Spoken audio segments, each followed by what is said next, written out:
Assalomu alaykum barchaga. Bugun sizlar bilan Doska va yana men Zamira. Bu degani rus tili grammatika darslarining yana bitta qiziqarli soni. Bugun siz kutgan va eng rus tilida qiyinroq bo'lgan mavzulardan biri fe'l mavzusi. Hamma rus tilining fe'llarini negadir hozirgi zamondan boshlaydi, lekin eng osoni bu o'tgan zamon bolalar. Men sizlarga bugun o'tgan zamondan tushuntirishni boshlayman. Bu darslarimiz birin-ketin fe'l birinchi qism, fe'l ikkinchi qism, fe'l uchinchi qism deb ketaveradi. Fe'l qani bir chiroyli qilib yozaychi fe'l so'zini. Va. Fe'l. Yoniga esa o'tgan zamon deb yozib qo'yamiz. O'tgan zamon. Пока men yozayotganimda siz mehnatimni qadrlagan holda menga like va podpiska bosib qo'yishni unutmang. Axir men bundan juda ham xursand bo'laman va sizlarga yanada ko'proq kerakli, xayrli bilimlarni berishga oshiqaman deydimi, shoshilaman deydimi. Xo'p, boshladik. O'tgan zamonda fe'l. Birinchi biz siz bilan fe'l o'zi nima va qachon ishlatilishini bilishimiz kerak. Rus tilida fe'l degan tushuncha bor. Shunda biz birdan boshlaymiz. Fe'l o'zi nima qilmoq, nima bo'lmoq, nima bo'ldi, nima bo'ladi, harakatni bildiradigan bir so'z qismi deylik, gap qismi. Shunda bizda infinitiv degan narsa bor. O'tgan zamondan ko'ra moq formasi bizga qiziq. Moq degani fe'lning boshlang'ich, ya'ni hech qanaqa o'zgartirilmagan свежий formasi. Xo'p, moq formasida har doim окончание t bo'ladi. Masalan, biz bugun играть, учить va moch fe'lini ko'rib chiqamiz. Mana bu ularning birinchi o'zgartirilmagan formalari moq infinitiv degan forma. Ko'pincha kitoblarda infin deb yozib qo'yiladi.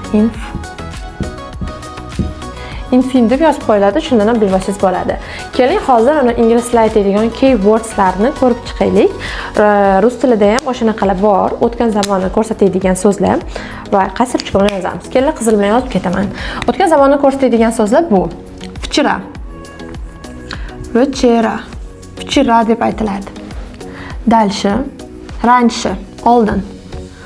Ra-ni мягкий знак sh yoziladi. Раньше. Дальше. Давно. Ancha oldin. Недавно.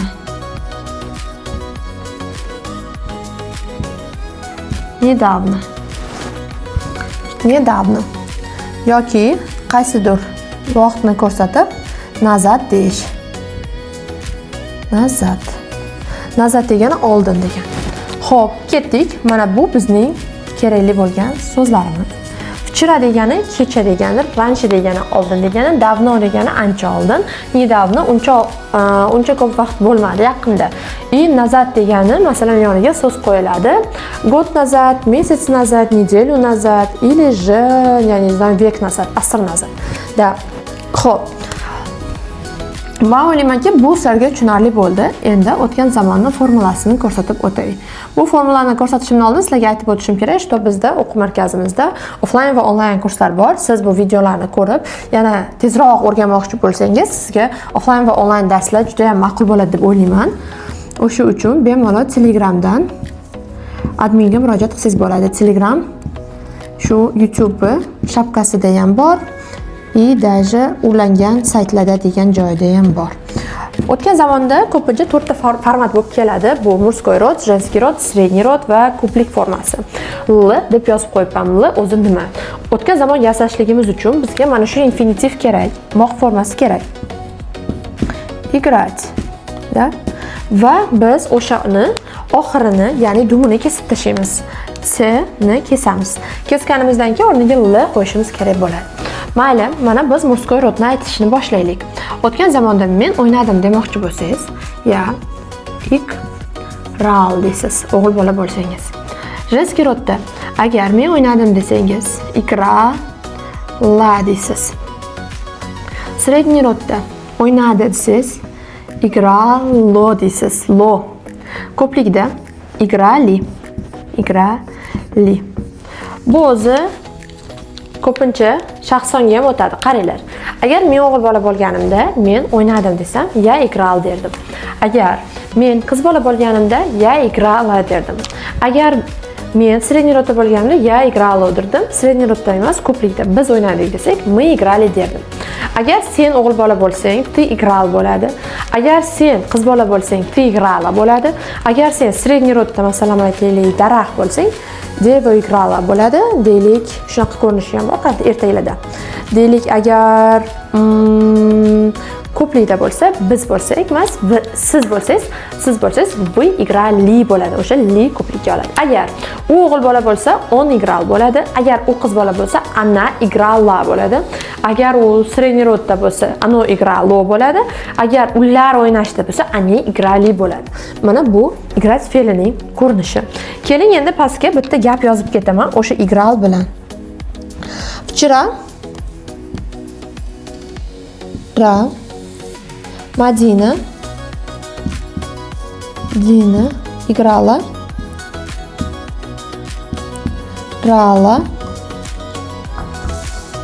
в sadu.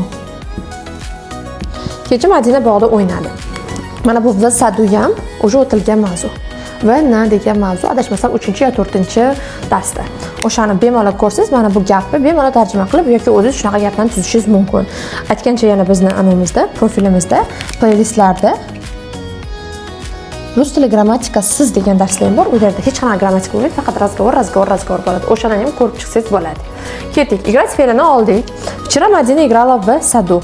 Madina женский rod bo'lgani sababli Madina bu ega.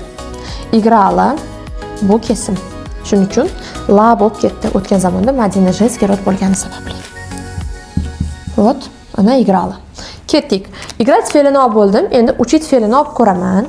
Учить ham tuslanishi почти shu играть-day, почти plus-minus da ketdik. Yozaman.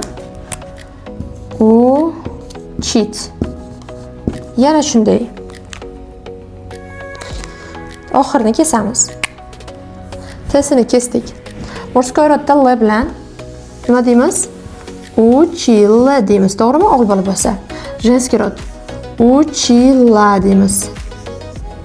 Средний rodda. Учило deymiz. Множественный числоda учили deymiz. Shundan kelib chiqadiki, bu yerga yozib qo'ysam, sizlarga yanada tushunarli bo'ladi. Мужской rodda faqat l, женский rodda faqat la, средний rodda faqat lo, и множественный числоda faqat li bo'lib ketadi. Bunga ham bitta gap yozib qo'yaman sразу. Deylik, учить fe'lidan yozaman. Sanjar jar oldin раньше учил только детей. Sanjar oldin faqatgina bolalarni o'qitardi, yosh bolachalarni o'qitardi.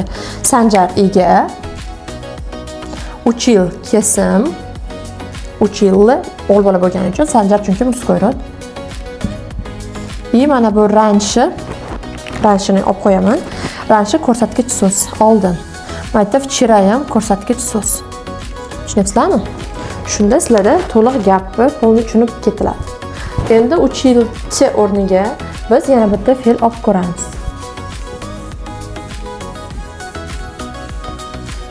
Xo'p, bularni hammasini o'chirdim.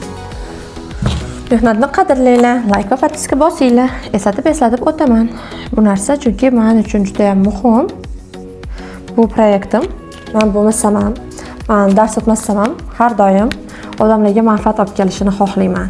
Sizni like va podpiskangiz bu narsaga yanada sababchi bo'ladi. Yanada ko'proq odamlar rus tilini, bilimni olishiga sababchi bo'ladi va men ham sizlar ham savobga qolamiz. Xudo xolisa, dальше oxirgisi bu moch fe'li. Moch degani qila olmoq degani. Bu fe'l как o'zi kelmaydi, unga ko'pincha yoniga sherik bo'lishi kerak. Keling bir boshidan boshlaymiz. Moch. O'tgan zamonda men qila olardim deganimizda ya mog bo'lib ketadi. Mog. Aytgancha bu fe'l o'zi kelmaydi, ko'pincha yoniga fe'l qo'shib keladi. Mog. Женский rodda я могла. Средний rodda moglо и ko'plikda могли. Xo'p, aytishingiz mumkin nima uchun mayda g paydo bo'ldi deb. Mayda agar mog ni o'rniga l qo'yilgan mol bo'lib qolardi ildiz kichkina bo'lib qolardi. O'sha uchun mog lni tushirib qo'ygan. Mogal bo'lmasligi uchun. Mogal bo'lganda undosh bo'lib qolardi. Ikkita undosh tovushni qaratib qoladi. Shunda mog мужской род, могла женский род, могло средний род и могли ko'plik ekan. Xo'p. Endi bunga yana bitta sizga gap tuzib beraman va o'sha gapni siz tushunib olishga harakat qilasiz.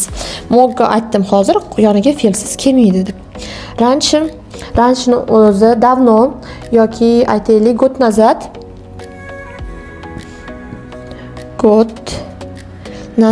yil oldin, 1 yil oldin. Bir yil oldin desiz, один год назад demaysiz, ko'pincha год назад desiz. Год назад ular не могли deylik, не могли купить машину.